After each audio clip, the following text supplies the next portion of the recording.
Welcome to a journey like no other, one that delves into the heart of the most secretive and enigmatic country in the world, North Korea. A land shrouded in mystery, where freedom and human rights are concepts foreign to its people, North Korea offers a unique window into a reality unlike anything else on the planet. In this eye-opening video, we'll explore the peculiarities and bizarre realities that define life in North Korea.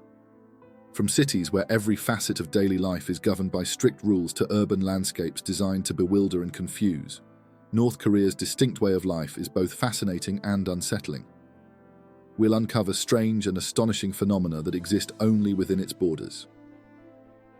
You'll see how the regime's control extends into every corner of society, creating a world where even the most ordinary things are imbued with layers of secrecy and intrigue.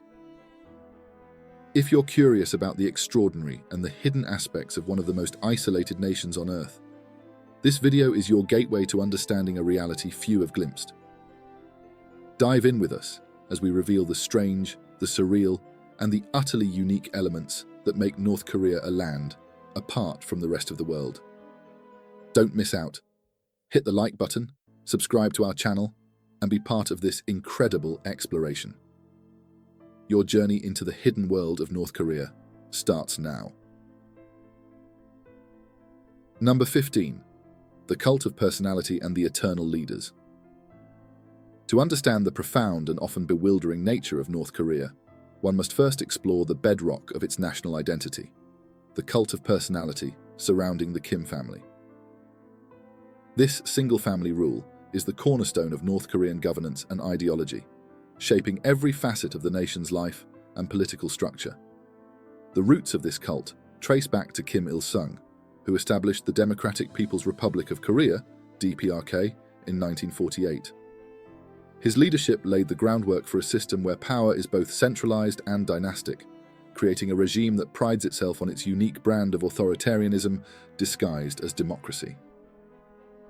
The so-called democratic process in North Korea is, in reality, a facade. Elections are held every 5 years, but the concept of democracy is starkly undermined by the fact that the populace votes for a single candidate, the ruling Kim family member, without any real opposition or choice. This orchestrated electoral process ensures the continued dominance of the Kim dynasty and highlights the extent of the regime's control over its citizens. At the heart of the North Korean political system is a deeply ingrained cult of personality, which exalts the Kim family to an almost divine status.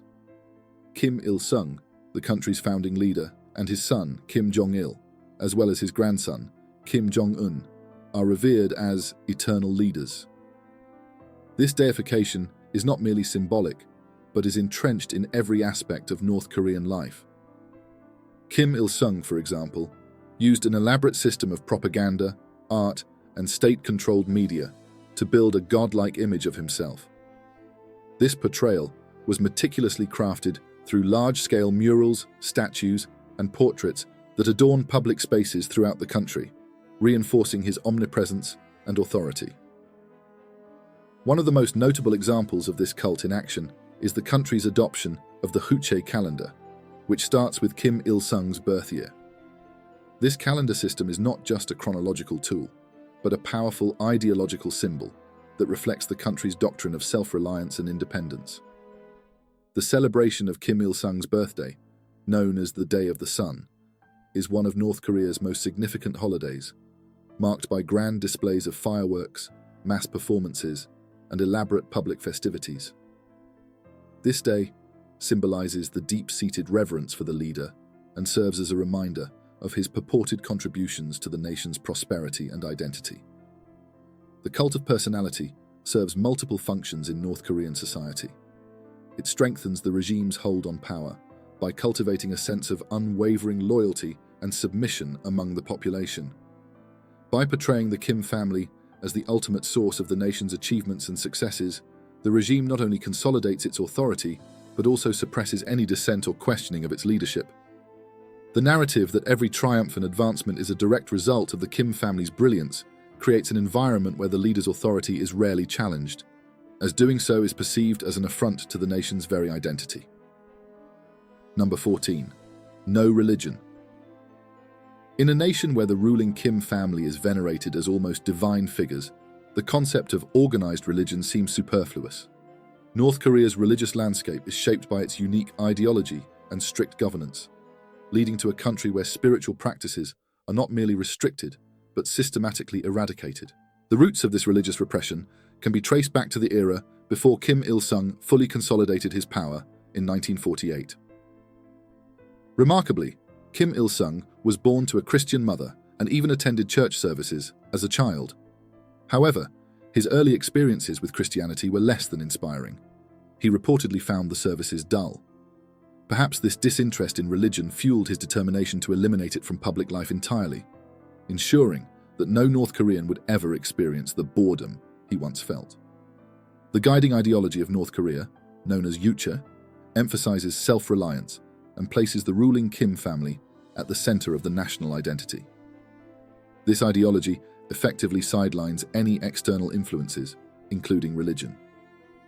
Yuche's focus on absolute loyalty to the Kim dynasty leaves no room for competing loyalties or beliefs, making organized religion a direct threat to the regime's control.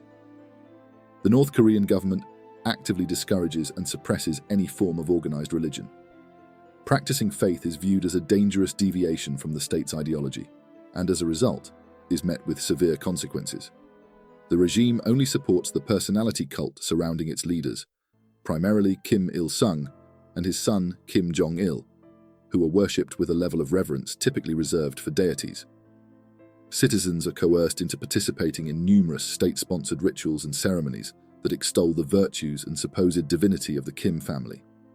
Any hint of disrespect or lack of devotion is met with brutal reprisals, reinforcing the regime's totalitarian control. Though some religious organizations do technically exist within North Korea, they operate under intense state scrutiny and are often mere facades for the outside world. These groups are tightly controlled and monitored to ensure that they do not challenge the regime's authority or foster independent thought. Christianity, in particular, is seen as a significant threat due to its associations with foreign influence and potential subversive activities. Those caught practicing Christianity face severe persecution, including imprisonment, torture, or even execution. This harsh stance underscores the regime's determination to eradicate any sources of dissent or alternative loyalties. Despite these severe restrictions, it is plausible that underground religious practices persist. Human nature's resilience and the inherent desire for spiritual connection suggest that some North Koreans may continue to practice their faith in secret, despite the grave risks involved. However, such activities must be conducted with extreme caution to avoid detection and severe punishment. In a chilling reminder of the regime's cruelty, North Korea continues to enforce public executions, with children as young as 5 years old being forced to witness these brutal acts. This horrifying practice is part of a broader system of control that aims to instill fear and enforce compliance. As we delve into the harsh realities of North Korean governance, including its severe punishments, it becomes clear that the regime's approach to religion is emblematic of its broader strategy to maintain absolute power. The suppression of faith and the imposition of a personality cult around the Kim family highlight the lengths to which the North Korean government will go to ensure its grip on the nation. Number 13. Three-generational punishment. Imagine a scenario where a single misdeed by one family member results in the imprisonment of their entire family, parents, children, and even grandchildren, regardless of their innocence or involvement. While this may sound like an extreme hypothetical, it's a grim reality in North Korea. The policy of three-generational punishment is a chilling example of the regime's harsh and far-reaching approach to justice, particularly for those accused of political crimes or perceived as enemies of the state. Under this draconian system, if an individual is found guilty of a political offense or deemed a threat to the regime, the punishment extends well beyond the individual. This brutal policy dictates that not only the accused, but also their immediate family, including at least 2 subsequent generations, are held accountable. This means that parents, children, and even grandchildren of the accused can be subjected to imprisonment, forced labor, or exile to remote and inhospitable areas, regardless of their own innocence or awareness of the crime. The origins of this harsh practice date back to the early years of Kim Il-sung's rule, who established it as a mechanism to consolidate power and suppress dissent. The intent behind this policy was to create a pervasive climate of fear and control, ensuring that any thought of rebellion or opposition to the state is thoroughly extinguished. By punishing entire families, the regime seeks to eliminate not only the individual dissenters, but also any potential support or sympathy for them from their relatives. This policy acts as a severe deterrent, effectively silencing any potential dissenters who might fear the repercussions of their actions on their loved ones.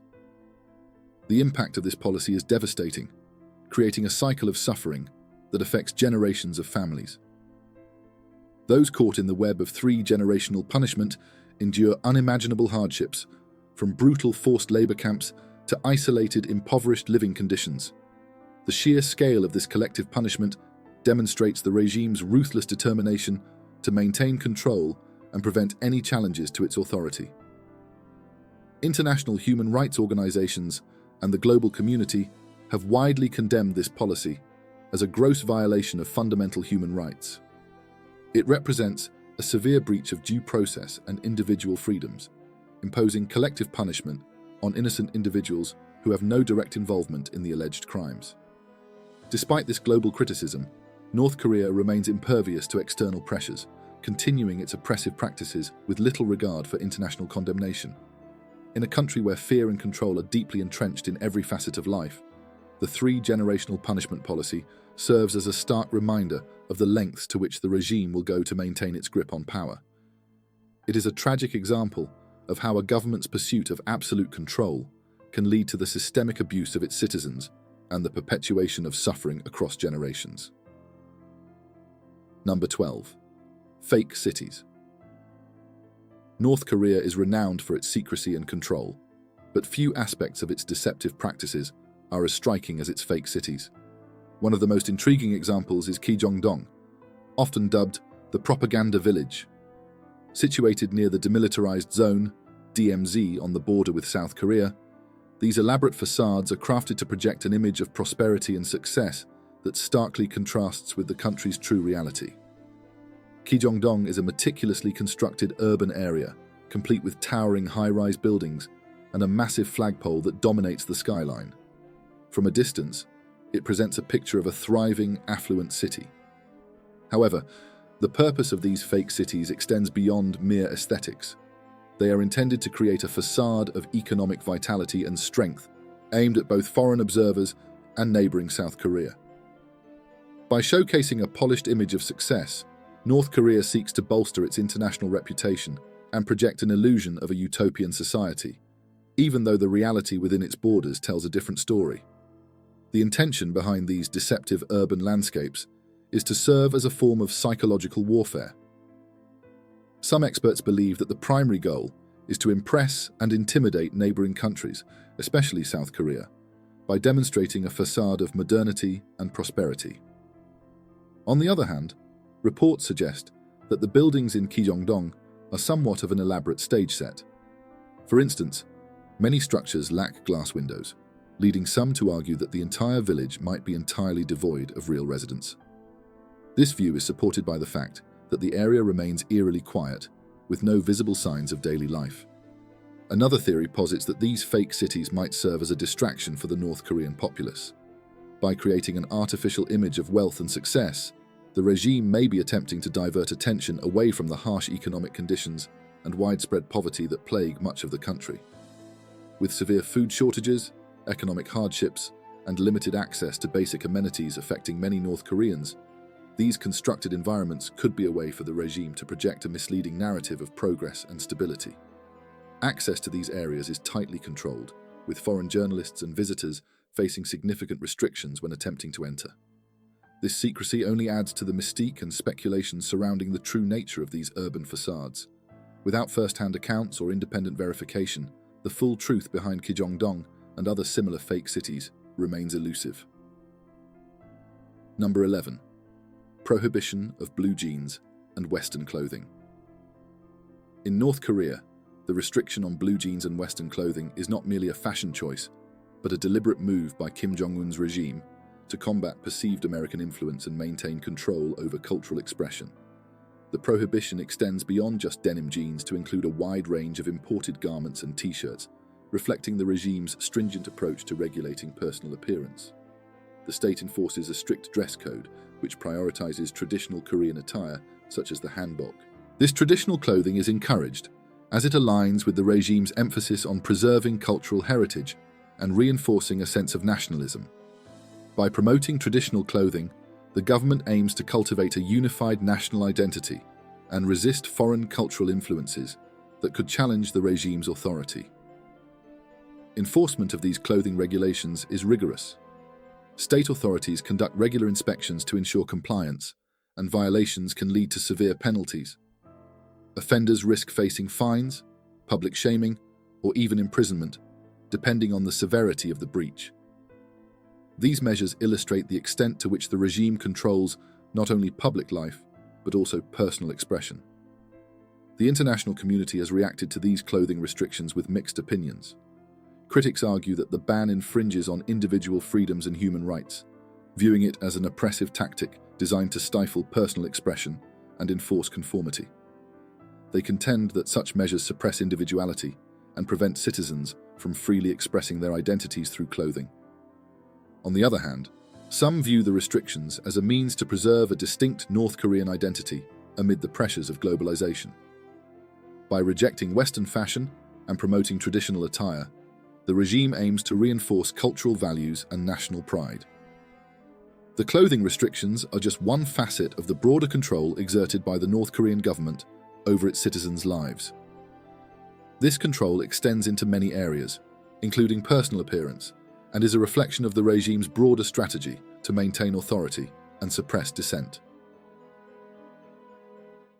Number 10. State-controlled haircuts.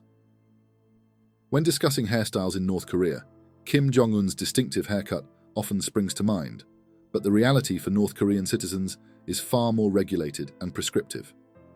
In North Korea, personal grooming and hairstyles are tightly controlled as part of the state's broader effort to enforce conformity and project an ideal image of the perfect citizen. The government mandates strict guidelines on hairstyles, with a limited range of approved cuts. There are just 28 officially sanctioned hairstyles, 10 for men and 18 for women.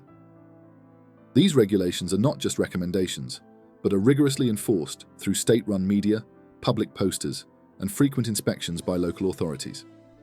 For men, hairstyles must be short and neatly maintained.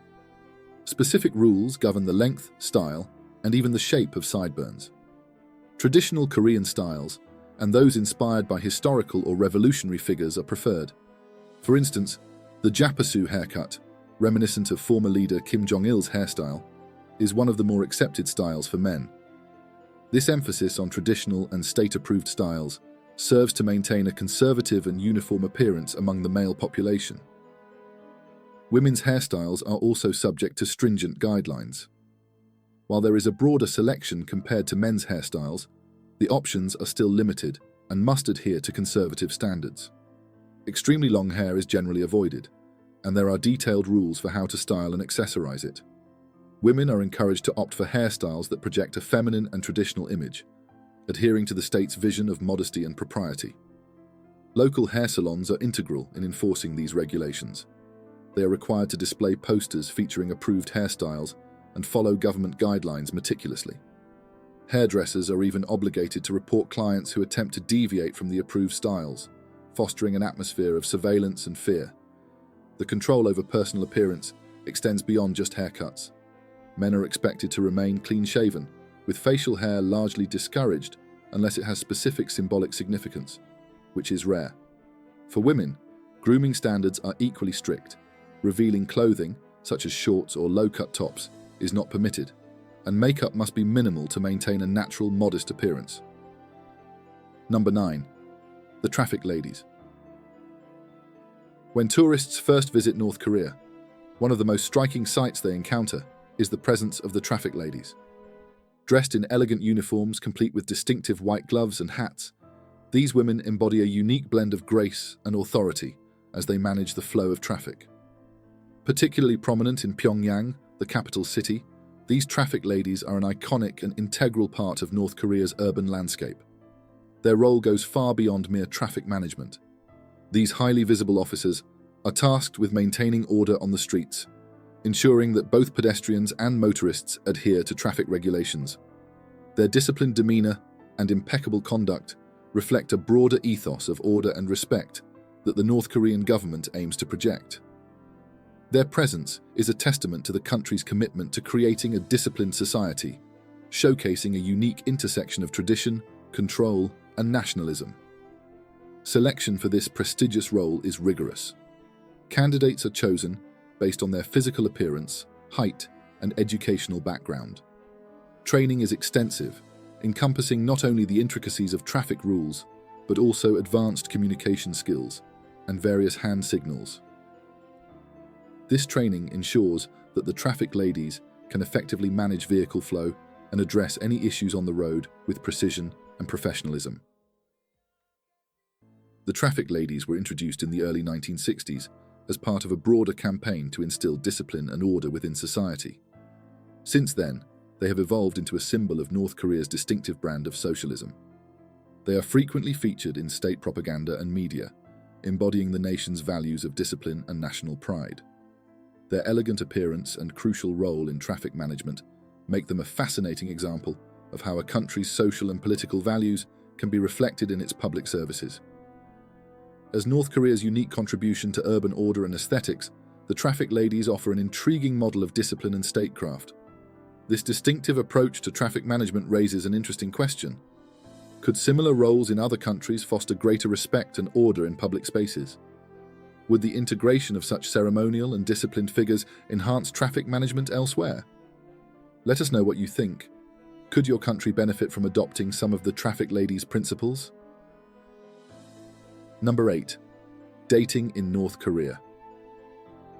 Let's delve into one of the most intriguing and controlled aspects of life in North Korea: dating. Prepare to be surprised by the stark contrast between North Korean romance and what you might expect. In a country where social interactions are heavily regulated, the romantic lives of North Koreans are no exception. In North Korea, dating is far removed from the typical activities you might envision. There are no movie dates, dinners out, or romantic outings. Instead, romantic interactions are limited to very subdued activities, such as walking together on the streets while keeping a respectful distance. Public displays of affection are not only frowned upon, but are strictly prohibited, and all social gatherings are closely monitored by the authorities. The regime's tight control extends into the realm of personal relationships, with surveillance and potential punishment casting a shadow over any romantic endeavors. As a result, North Koreans tend to engage in traditional matchmaking practices and arranged marriages. These relationships are often influenced by considerations of social status and loyalty to the regime, rather than personal preference. Number 7. The absence of contraceptives and sanitary products.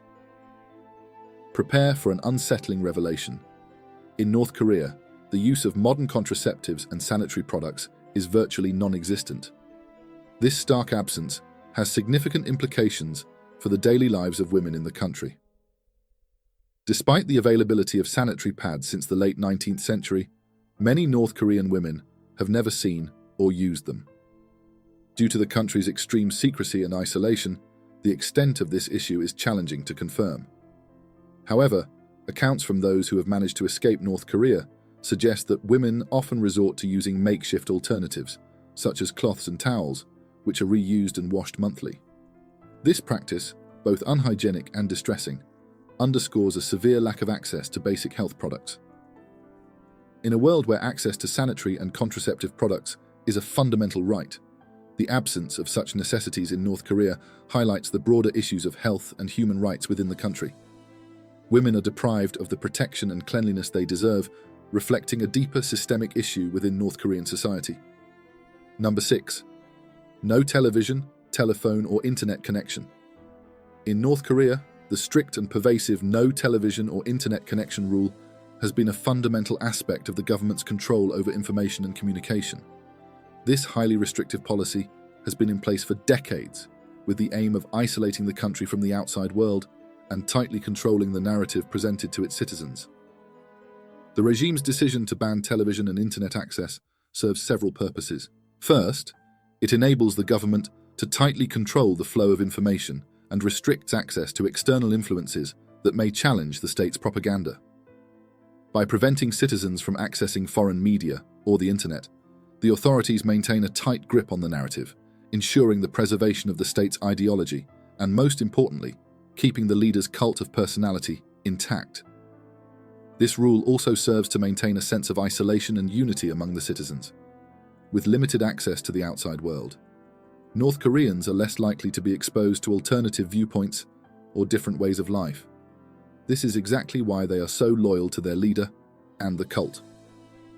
This rule fosters a sense of loyalty and obedience to the regime. Citizens of North Korea are conditioned to believe that their leader and state are the sole providers of information and support. To ensure this rule is enforced, the government employs a sophisticated system of surveillance and censorship. Also, unauthorized possession of a television or internet-enabled device is considered a serious offense, and those caught face severe consequences, including imprisonment or even execution. Despite the isolation, there have been reports of citizens finding creative ways to access foreign media, often using smuggled devices or illegal satellite dishes. However, the risks associated with such actions are high, and discovery would lead to dire consequences. Fun fact, North Koreans cannot see this video now. It's time for today's subscriber pick. This image raises a lot of questions, as it appears to be high school students practicing openly intimacy meant for married persons in their classroom. Is this how sexual education is taught in North Korea, especially with the extreme high profile of morality they convey? If this image is real, it will affect the value promoted by North Korea. What do you think? Number 5. Prison camps in North Korea. North Korea's prison camp system is a grim reflection of the country's broader approach to maintaining control and punishing dissent. The system comprises several types of facilities, each serving a different purpose, but all characterized by extreme conditions and a pervasive atmosphere of fear. Political prison camps are the most notorious among these facilities. These camps are reserved for individuals deemed as political enemies of the regime, including those suspected of dissent, attempting to escape, or even just expressing political opinions contrary to state ideology. Life in these camps is brutal. Prisoners are subjected to forced labor, meager food rations, and inadequate medical care.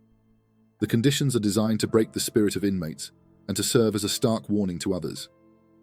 Physical abuse, torture, and executions are commonplace, creating an environment of intense fear and control. Surveillance within these camps is strict to suppress any form of dissent or rebellion, further entrenching the regime's power through terror. Labor camps house individuals who have been convicted of what North Korea considers criminal activities, such as illegal border crossing or smuggling. In these camps, prisoners are forced to endure grueling labor under harsh conditions. The work is often excruciating and relentless, with little to no regard for workers' well-being. Number 4. The educational system in North Korea. North Korea's educational system is a unique and highly controlled reflection of the regime's broader strategy for maintaining ideological control and shaping its citizens from a young age. Education in North Korea is compulsory and free for children between the ages of 5 and 16, divided into 3 stages: primary, secondary, and higher education. However, this compulsory education is not just about academic learning. It is deeply infused with the regime's ideology and propaganda. Primary and secondary education focus on core subjects such as Korean language, mathematics, social studies, and physical education. However, these subjects are heavily laced with state propaganda. History lessons, for instance, are tailored to glorify the Kim family's leadership and revolutionary achievements, creating a narrative that elevates the regime's ideology above all else. This indoctrination starts early, with children learning to revere the country's leaders and embrace the state's official belief system, which promotes self-reliance, militarism, and unwavering loyalty to the ruling Kim family. Ideological training is a cornerstone of the North Korean educational experience. From a young age, students are taught the state's official ideology, which is woven into every aspect of their education. Critical thinking is discouraged, and conformity to the established norms and beliefs is emphasized. Teachers, who are required to undergo extensive ideological training, play a crucial role in this process. Their primary responsibility is to ensure that students adhere to the government's principles and internalize the regime's ideology. The educational system's primary goal is not just to impart knowledge, but to reinforce loyalty to the state and to suppress any dissenting thoughts or critical perspectives. Selection and discrimination are key features of the North Korean educational system. Students are tracked from an early age based on their perceived loyalty to the regime and their family's political background. Those with relatives deemed disloyal or imprisoned may face discrimination, affecting their educational and career opportunities. Number 3. Peculiar time zones and calendars. North Korea's unique approach to timekeeping and calendar systems is a fascinating aspect of its distinct identity, reflecting the regime's desire to assert its sovereignty and distance itself from external influences. Here's a closer look at these peculiarities. Time zones. North Korea operates on a time zone known as Pyongyang time, PT, which is officially designated after its capital city. Pyongyang time is set at UTC plus 8:30, making it half an hour behind its neighboring countries. Specifically, it is 30 minutes behind South Korea's Korea Standard Time, UTC plus 9, and Japan Standard Time, UTC plus 9. This peculiar time adjustment was implemented on August 15, 2015, to mark the 70th anniversary of Korea's liberation from Japanese rule. By shifting its time zone by 30 minutes, North Korea aimed to signify its departure from Japanese influence and return to the time zone used before Japanese occupation. This adjustment underscores the country's focus on establishing its own identity and distancing itself from historical ties with Japan. Calendars. North Korea also follows its own Juche calendar, which was introduced in 1997. The Juche calendar is based on the birth year of Kim Il-sung, the founding leader of North Korea, and it marks the beginning of the Juche era, a system of governance and ideology promoted by Kim Il-sung. The calendar begins from 1912, the year of Kim Il-sung's birth, making it significantly different from the Gregorian calendar used worldwide. For instance, the year 2024 in the Gregorian calendar would correspond to the year 113 in the Juche calendar. This system not only reinforces the regime's ideological foundation, but also emphasizes the central role of Kim Il-sung in North Korean history and identity. Impact and significance. The adoption of Pyongyang time and the Juche calendar are emblematic of North Korea's isolationist policies and its emphasis on a distinct national identity. While these practices may create logistical challenges for international interactions, businesses, and communications, they serve as tools for the regime to assert its sovereignty and reinforce its control over the populace. By creating a separate time zone and calendar system, the government aims to strengthen its narrative of self-reliance and independence from external influences, further entrenching its grip on national identity and historical perception. These unique systems not only reflect North Korea's isolationist stance, but also play a crucial role in maintaining the regime's ideological control and asserting its distinct place in the global arena. Number 2. The Rugang Hotel. Standing as one of the most striking and enigmatic landmarks in the world, the Rugang Hotel in Pyongyang, North Korea, has earned a place of notoriety and intrigue in architectural history. Here's an in-depth look at this colossal structure. Imposing structure. The Rugang Hotel is a massive skyscraper that rises approximately 330 meters, 1,083 feet, into the Pyongyang skyline, making it one of the tallest unoccupied buildings globally. With its 105 floors, it was designed to be a monumental addition to the city, intended to showcase North Korea's architectural ambition and modernity. Construction and challenges. Construction of the Rugang Hotel began in 1987, aiming to create a grand luxury hotel that would serve as a symbol of North Korea's economic progress and modernization. However, the project faced significant setbacks due to economic difficulties and the collapse of the Soviet Union, which impacted North Korea's financial stability. The construction was halted for several years, leading to the building's infamous nickname, the Hotel of Doom. This period of inactivity left the hotel as an unfinished shell, contributing to its reputation as a symbol of both ambition and failure. Design and appearance. The hotel's unique architectural design features three triangular wings that taper upwards, resembling a futuristic stepped pyramid or a towering cone. The exterior is clad in a combination of glass and concrete, creating a strikingly modern and sleek appearance. Despite decades of stalled progress, the building has seen some refurbishments in recent years, including the installation of LED lighting that illuminates the structure at night, giving it a dramatic presence against the Pyongyang skyline. Mystery and controversy. The interior of the Rugang Hotel remains shrouded in mystery. Little information is available about the hotel's interior or its facilities, as the building has never been fully operational or open to the public. Despite its impressive exterior, the hotel has never received visitors, and its intended purpose remains unfulfilled. The Rugang Hotel stands as an enigmatic and controversial landmark, embodying North Korea's ambitious architectural projects and reflecting the broader challenges faced by the country's economic and political landscape. Symbolism and impact. The Rugang Hotel is more than just an architectural feat. It is a symbol of North Korea's aspirations and its struggles. The building's imposing presence and unfinished state exemplify the regime's grand ambitions and the complexities of executing such large-scale projects under challenging economic conditions. While it has never served its intended purpose, the Rugang Hotel remains a prominent feature of Pyongyang's skyline and a fascinating subject of international intrigue and speculation. As you can see, the Rugang Hotel's towering height and distinctive design make it a unique landmark in North Korea, symbolizing both the potential and the pitfalls of the country's architectural and economic ambitions. Number 1. Arirang Mass Games. Prepare to be amazed by one of the most spectacular and awe-inspiring events in the world, the Arirang Mass Games. Held annually in North Korea, this grand performance is more than just a celebration. It's a dazzling display of tradition, precision, and patriotic fervor. A grand spectacle. The Arirang Mass Games are an elaborate celebration of North Korea's revolutionary history and the ruling regime's ideology.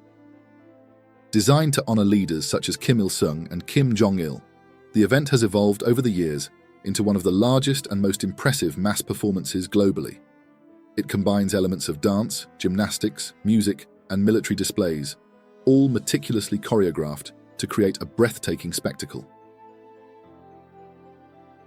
Sheer scale and precision. What sets the Arirang Mass Games apart is its sheer scale. Thousands of performers, primarily students and members of various organizations, participate in these mesmerizing performances. The participants form intricate patterns and images that can be seen from miles away. Achieving such perfect synchronization requires intense training, strict discipline, and an unwavering commitment to the performance. The entire event is a testament to the power of collective effort and the ability to create art on a monumental scale. Venue and atmosphere. The Mass Games are held at Pyongyang's Mayday Stadium, which is the largest stadium in the world, with a seating capacity of over 150,000 spectators. The stadium becomes a vibrant canvas for the performance, filled with a symphony of lights, colors, and movement. The atmosphere is electric, with every aspect of the event designed to captivate and inspire awe in its audience. Propaganda and performance. At its core, the Arirang Mass Games are a celebration of North Korean ideals and the accomplishments of its leaders. The performances often revolve around themes of North Korean history, revolutionary struggles, and the virtues of socialism. The displays are accompanied by a powerful soundtrack of patriotic songs and revolutionary anthems, performed by a large choir. Traditional Korean folk music instruments add cultural depth and richness to the performances, weaving together a tapestry of sound and spectacle. A unique experience. While the Arirang Mass Games are deeply tied to North Korea's political and ideological narrative, they also represent a unique cultural phenomenon.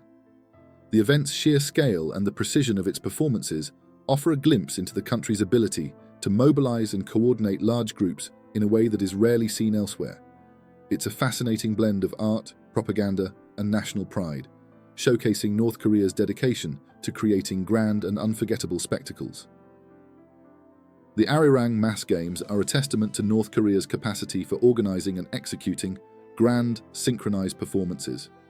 They stand as a remarkable example of how art and politics can intertwine to create a powerful national narrative. Thanks for joining us on this journey through North Korea's unique and intriguing aspects.